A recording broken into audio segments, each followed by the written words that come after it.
Hey folks, here's your video for this week. I'm asking you to write an annotated bibliography. This is in preparation for your op-ed editorial. You obviously need sources. This annotated bibliography assignment helps you do that. It asks you to nail down your sources, and you need several academic peer-reviewed sources. We'll look at examples of those in a second. So read this reading on annotated bibliography. And then you have examples of what this looks like. So essentially, a couple sentences of summary of your source. What are the main ideas? What's the main claims?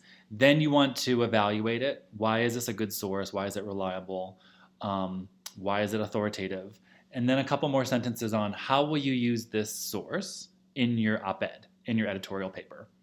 So I'm looking for 1 to 2 pages, annotating several sources. Here's a small reading on media diet and the CRAP approach.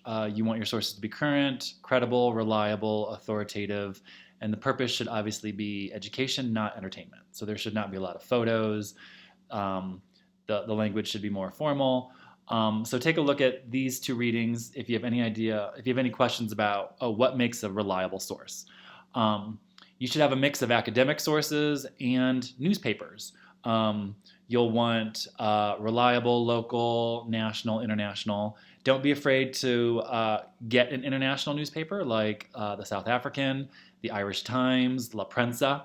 These are all international, reliable, fact-checked newspapers. The Christian Science Monitor is another great one.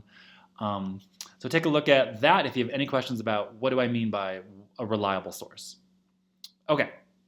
And then just upload your annotated bibliography to the box this week. And there's a short discussion. I want you to share out your sources so that we can be inspired, so that we can, maybe use your sources as well if it's something that catches our eye, if it strikes our attention. Let me give you an example of sort of a bad claim for the op-ed. Folks, you don't want to point out stereotypes in a TV show. That is a fact. Right? You need to have an arguable claim, something that's debatable, something that goes beyond basic summary and understanding. Every show has stereotypes, so pointing out a stereotype on a show is not going to cut it for the op-ed, the editorial. You need to change our minds on a topic. So we've read a lot of examples on this, of editorials changing our minds. If you look at today's example, the female TV anti-hero, this goes beyond just asserting that there's stereotypes on TV shows. This says that women are now allowed to be buffoons on TV, whereas before they had to have it all together, right? They had to fight, twice as hard as a man to get the respect and status. Now, like Broad City, they can be buffoons. They can wake up and decide to do nothing, right? So TV shows are now permitting women to be a buffoon, much like Bob Belcher or Homer Simpson or Family Guy, right? Think of all the buffoonage on those TV shows. So now you have this change. So, right, that's a claim. That's a very interesting argument that our reading this week is making. So you need to do something like that. Or look at our reading last week on propaganda. Can you apply that? Can you do an application claim?